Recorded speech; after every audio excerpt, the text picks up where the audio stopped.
Kita dengarkan perjalanan ruh orang kafir, perjalanan ruh orang Islam tapi munafik, perjalanan ruh orang Islam tapi musyrik.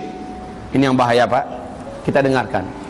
Rasul menyebutkan, masih sambungan hadis yang panjang tadi, 70.000 malaikat turun dari langit dengan pakaian-pakaian hitam yang gelap. Mata mereka bagaikan bara api yang begitu mengerikan. Wajah mereka seram, tak ada rasa kasih sayang sedikit pun, tidak ada senyum sedikit pun. Begitu angker dan begitu geramnya malaikat-malaikat 70.000 ini turun untuk mengelilingi si calon mayat yang kafir ini, si calon mayat yang munafik ini, si calon mayat yang musyrik ini, yang ahli dosa dan maksiat ini. Wajah mereka seram semuanya. Salah seorang di antara mereka, dan ini yang paling mengerikan, ini yang punya wajah paling tidak ada senangnya siapapun yang melihatnya, dan inilah malaikat maut. Keluar di antara 70.000 itu dan mulai membentak, keluar kamu. Yang disuruh keluar adalah ruh. Ya ayyatuhan nafsul khabithah, hai jiwa yang kotor, hai jiwa yang hitam, hai jiwa yang menjijikkan, keluar. Manalah mau, sedangkan dilembutkan saja masih, ini apalagi dibentak-bentak. Manalah mau keluar kaum muslimin. Kaum muslimin yang kami muliakan, malaikat langsung memasukkan jari-jarinya ke mulut orang ini untuk menarik ruh itu dengan kasar. Setelah itu diperlihatkan kepadanya pemandangan neraka dengan berbagai macam jenis siksaan, dan dia tertulis namanya di situ. Tempat ini adalah tempat si fulan. Nama dia si calon mayat. Makin takutlah roh ini keluar, betul tidak? Makin tidak mau keluar. Di situ dihantam oleh malaikat. Yauma nadribu wujuhahum, kami pukul wajah mereka, tepak, keluar kamu, keluar. Kemudian punggungnya juga dihantam, lambungnya dihantam, diinjak-injak oleh malaikat, keluar kamu, keluar.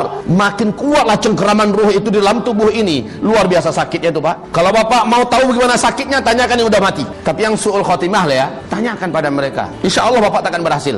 Kaum muslimin yang kami muliakan, dipaksa. Singkat cerita, bayangkan menarik rambut dari tepung itu enak, tetapi menarik besi-besi yang yang runcing-runcing itu dari sebuah tepung yang basah, itu rontok-rontok nggak tepung itu semua? Rontok-rontok kaum muslimin. Begitu istilahnya, begitu kerasnya roh itu ditarik, dan terdengarlah tanda-tanda sakaratul maut yang su'ul khotimah dari orang ini. Rasul mengatakan, orang yang mengalami sakaratul maut itu bagaikan kuda yang disembelih dengan besi yang berkarat. Sakit, bunyi suaranya sangat kedengaran. Kaum muslimin yang kami muliakan, singkatnya roh itu pun keluar. Roh itu tidak dimandikan, langsung dibungkus dengan kain kasar yang dibawa dari langit, dan kain itu pun busuk. Roh tadi keluar sangat busuk, sehingga para malaikat-malaikat tadi pakai masker. Nah, itu istilah saja kaum muslimin. Saking busuknya bau ini, malaikat-malaikat itu semakin memburuk wajah mereka dengan bau si ruh yang menjijikkan itu. Dibawalah ke langit sambil diseret-seret. Kalau tadi dibawa dengan penuh penghormatan, ini diseret-seret, dibawa ke langit. Sampainya di langit, terganggulah malaikat penghuni langit dunia. Dan penjaga gerbang malaikat penjaga gerbang langit dunia bertanya, bau apa ini? Siapa yang kalian bawa? Maka dikatakan, ini adalah si fulan bin fulan. Ini adalah orang Jakarta. Dia kerjanya ketika hidup di dunia berzina aja terus. Ketika hidup di dunia merampok, dia berjudi, dia adalah peminum tua, dia anti salat, dia bla bla bla bla bla bla bla. Dia ceritakan semua kejahatannya. Apa kata para malaikat? Kami tidak mau mengotori dan merusak pemandangan langit dunia ini dengan ruh yang seperti ini. Kami tak akan bukakan pintu untuknya. Menggelegarlah suara dari langit, bawa celaka ini kembali ke bumi. Masukkan dia dan gabungkan dia dengan jasadnya di liang lahatnya. Di situ kaum muslimin, Rasul bersabda, ketika iring-iringan jenazah dibawa ke pemakaman, mau diantarkan ke liang lahat, ruh ini berkata, mau dibawa kemana? Saya mau diapakan? Kata ruh ini. Ya, dia hanya melihat jasadnya saja. Dia tidak bisa melihat orang yang membawa jasad ini.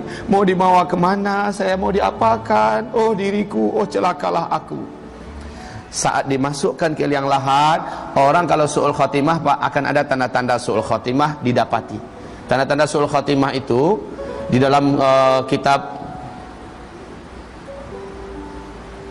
yang ditulis oleh, yang ditaklik oleh 3 ulama besar, Syekh Albani, Syekh Utsaimin dan Syekh Abdul Rahman As-Sa'di, yaitu perjalanan ke akhirat. Ibarat Allah yang kami muliakan,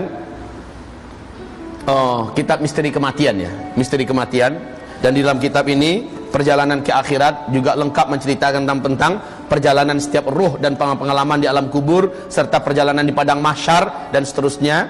Ibarat Allah yang kami muliakan, di sini roh ini akan mengalami beberapa tanda su'ul khotimah. Di antara tanda su'ul khatimah, bentuk kematian yang mengerikan, wajah yang berubah menghitam, wajahnya berubah menghitam. Kemudian apabila dia dikuburkan atau dimandikan, akan terjadi hal-hal yang tidak baik pada tubuhnya. Ada tanda-tanda yang tidak baik. Ketika dia dikuburkan pun ada beberapa tanda, tak sempat kita sampaikan sekarang. Minimal tandanya beberapa kejadian nyata ini.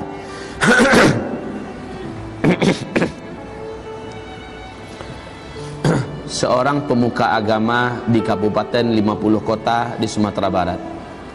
Dia pemuka agama Pak, tokoh dan bahkan dikatakan sebagai khalifah lah kalau kata orang-orang pengajian di Sumatera Barat. Meninggal dunia, meninggalnya juga ngeri meninggalnya, padahal dia tokoh agama, seorang khalifah malah diistilahkan. Kemudian dimandikan, dikafani dan disolatkan, diantarkan ke kuburan. Waktu mau dimasukkan, liang lahatnya itu menyempit, jadi tak muat. Kemudian ditarik balik ke atas jenazah tadi, dilapangkan balik, digali dengan skop, dibuang tanahnya ke atas, diperlebar, diperbesar, dimasukkan lagi, sempit lagi. Memang sempit kaum muslimin, tak muat. Macam cocok untuk anak umur 5 tahun ke bawah aja. Semua yang menyaksikan takjub. Itu dari pukul 2:30 ya, dari pukul 2:30. Tahu tidak sampai jam berapa? Sampai menjelang maghrib. Bolak-balik dimasukkan, tidak dapat, menyempit terus tanahnya. Kemudian karena orang dah mau maghrib, hari juga mau hujan, udah gelap di langit, mau hujan, mau maghrib, terpaksa dimasukkan dengan ala kadarnya ya. Dimasukkan dengan paksa, ditekuklah bagian-bagian lututnya, ditekuk ke atas, bagian paha pangkal paha juga ditekuk, kemudian kepala juga ditekuk, dimasukkan begitu. Padahal guru besar mereka itu, guru besar mereka. Akhirnya dimasukkan dengan paksa, agak memiring, bukan lagi lurus normal, dimasukkan. Ketika diletakkan papannya, baru saja papan terakhir, semua yang ada di atas mendengarkan bunyi tulang yang diremukkan. Bunyi tulang yang diremukkan, ketak-ketuk, semuanya mendengar, semua yang ada di atas mendengar. Masya Allah, Masya Allah. Singkatnya, memang semasa hidup dia termasuk orang yang suka mengambil tanah orang lain, tanah anak-anak muridnya. Mentang-mentang dia guru besar, menentang dia ditakuti karena dia punya banyak kesaktian, kata orang itu karamah segala macamnya. Ya, kaum muslimin akhir hayatnya Allah permalukan seperti itu. Itu kejadian nyata. Kejadian yang kedua, ini langsung di depan mata saya dan saya yang mengalaminya. Sakratul mautnya keluarganya yang tahu. Disiram Pak, sampai-sampai banjir bilik dia, tempat dia mati itu. Dia panas, minta disiram terus, minta minum terus, minum panas, kemudian dikasih minum, masih haus, panas, badannya disiram Pak, kayak orang nyiram kebakaran. Disiram terus sampai berlinang-linang, sampai naik ke atas mata kaki air di kamarnya itu. Orang yang di bawah juga nyiram air keluar, dia disiram terus. Panas kaum muslimin, panas, haus, mati dia dalam keadaan buruk, matanya membelalak, mulutnya mengeluarkan busa, mati. Istrinya datang ke rumah saya, menangis, Ustaz, tolong Ustaz, suami saya dah meninggal dunia. Innalillahi wa inna ilaihi raji'un. Kapan Bu? Baru Ustaz, tolong ya Ustaz ya, tolong selenggarakan. Iyalah, saya datang Bu, insyaallah. Saya datang kaum muslimin. Sesampai di sana, saya ikut memandikan. Tak usahlah saya ceritakan apa yang saya saksikan ketika memandikannya. Lalu dikapani, saya mengapani. Setelah itu dibawa bersama-sama ke musola, ke surau. Di samping surau itu langsung pemakaman umum. Di samping pemakaman umum itu langsung jalan yang boleh ditempuh oleh satu mobil saja. Di samping jalan itu sawah ke bawah, kira-kira 3 meter tuh sawah tuh. Sawah, udah terbayang kira-kira. Musola, kemudian pemakaman, jalan, sawah. Oke? Saat dia diantarkan ke pemakamannya,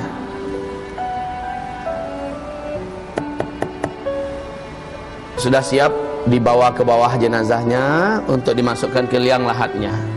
Udah mau masuk begitu, tiba-tiba di kaki kami semua orang-orang menjerit, awas awas, ular, kata orang. Ada seekor ular besar hitam, panjangnya mungkin 2 meteran. Panjang kaum muslimin, besar ularnya. Ular itu berjalan di sela-sela kaki orang. Biasanya ular kalau melihat orang lari. Jangankan orangnya banyak, satu aja ularnya yang lari, betul tidak? Yang ini malah ularnya main di sela kaki orang. Kemana perginya? Menuju ke lubang kuburan. Setelah dia sampai di lubang kuburan, maka dia langsung menjatuhkan diri ke dalam. Lah yang membawa mayat, yang menampung mayat tadi, tahu tidak apa yang dilakukan oleh mereka? Takut. Ya takutlah. Masa ular masuk ketawa mereka? Nggak ada itu. Takut semuanya. Dalam ketakutan itu, ular tadi langsung masuk ke liang lahat. Masya Allah, memilih posisi di liang lahat seperti nunggu dah, cepat masukin cepat. Saya udah tak sabar mau. Udah seolah seperti itu kaum muslimin. Akhirnya jenazah ini main lempar begitu aja. Disusun papanya secara acak, mereka lari ke atas. Ular hitam kemudian ditimbun.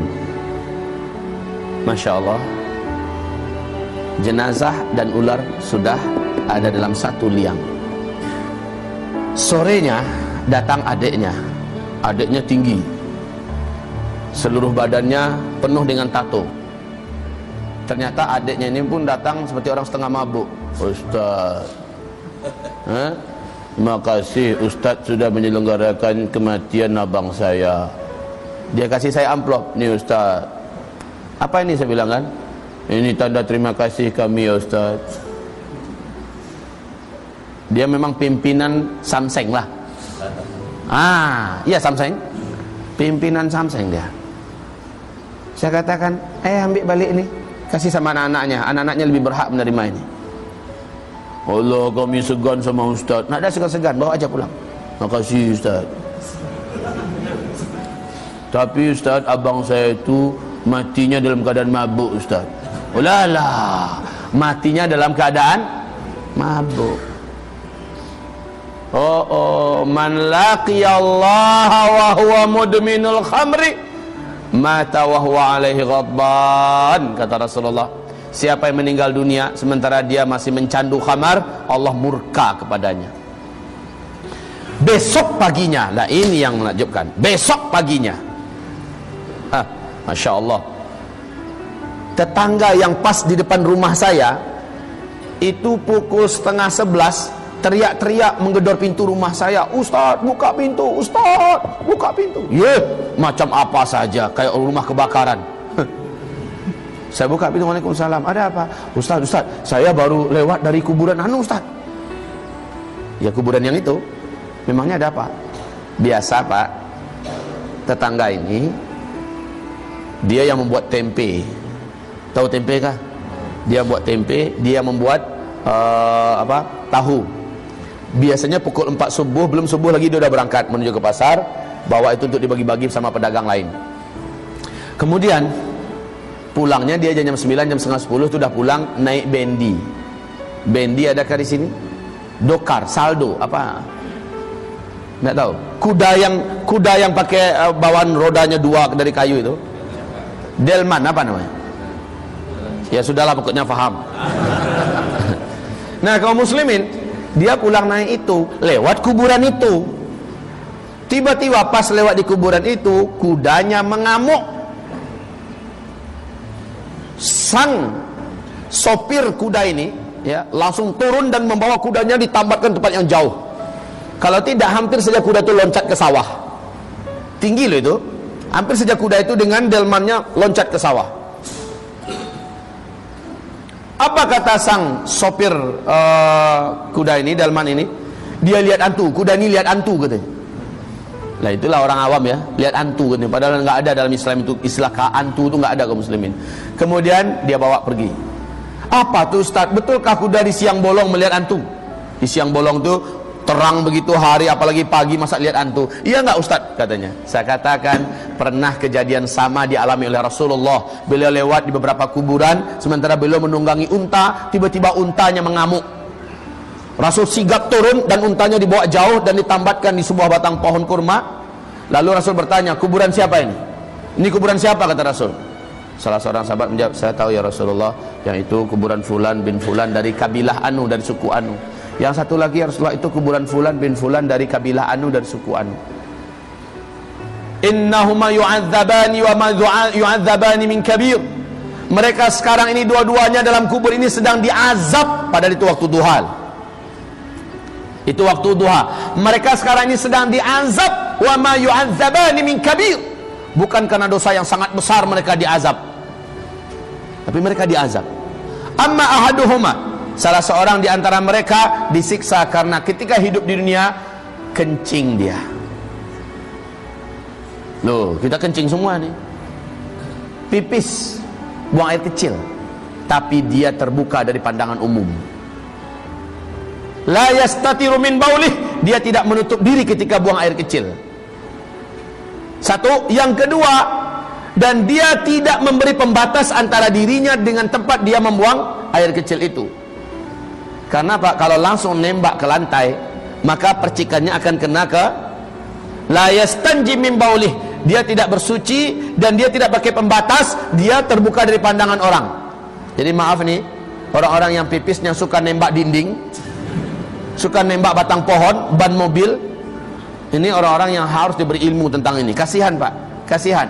Kalau ada anak keluarga kita macam-macam yang buat macam ini, mesti kasih tahu nih apa yang terjadi di zaman Rasulullah SAW. Rasul mengatakan orang ini akan disiksa dalam kuburnya.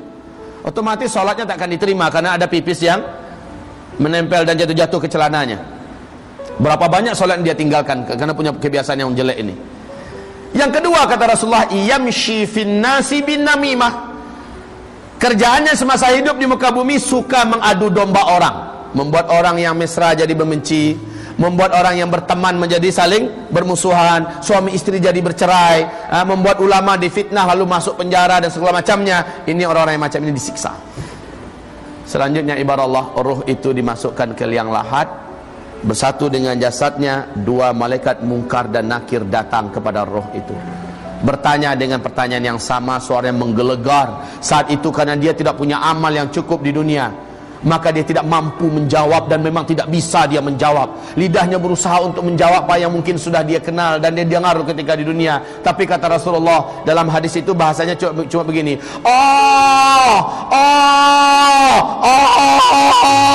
dia ingin menjawab tapi tidak bisa keluar bahasanya. Ditanya, marabbuka, siapa Rabbmu? Madinuka, apa agamamu? Wa madza taqulu an hadzal rajul? Apa yang kau katakan tentang laki-laki ini, itu tentang Rasulullah? Dia mau menjawab tapi tidak bisa menjawab, tidak bisa menjawab. Kalau orang munafik, hanya pertanyaan terakhir yang bisa dia jawab, itu pun jawabannya sesuai dengan keadaan hidupnya di dunia. Kata orang, dia Rasulullah, saya juga mengatakan begitu. Cuma begitu kemampuan orang munafik, bisa menjawab. Lalu dipukullah dia dengan satu kali hantam masuk ke dalam perut bumi. Retak dan pecahlah bagian sininya, bagian kepala segala macamnya. Kemudian dia ditarik kembali keluar. Di situ dia langsung dinampakkan pemandangan surga kepadanya. Dalam keadaan sakit dia melihat pemandangan surga. Ada namanya di situ. Dia ingin loncat untuk lari ke sana. Ditahan dia. Mau kemana? Mau ke situ tempat saya. Seharusnya memang di sini tempatmu yang Allah janjikan, tapi engkau telah meninggalkannya ketika engkau hidup di dunia. Engkau bermaksiat kepada Allah. Disegellah tempat itu dan ditutup. Engkau tidak akan menempatinya selama-lamanya. Lalu dinampakkan pemandangan neraka dan ada tempat penyiksaannya di situ. Kemudian dikatakan, ini tempatmu, ini yang akan kau tempati selama-lamanya, wahai durjana. Maka menjeritlah sang hamba celaka ini dalam kuburnya, Allahumma ajjilis sa'ah, ya Allah, lambatkanlah kiamat, lambatkanlah kiamat, lambatkanlah terjadinya kiamat. Kenapa? Karena dia tahu setelah kiamat dia harus menempati tempat yang sudah disediakan itu. Mengerikan kaum muslimin. Lalu dia dimasukkan ke asfalas safilin, disiksa sampai hari kiamat. Model-model siksaan pun berbeza-beza, berbeda-beda kaum muslimin. Ingin kita sampaikan tapi waktu yang tidak mengizinkan.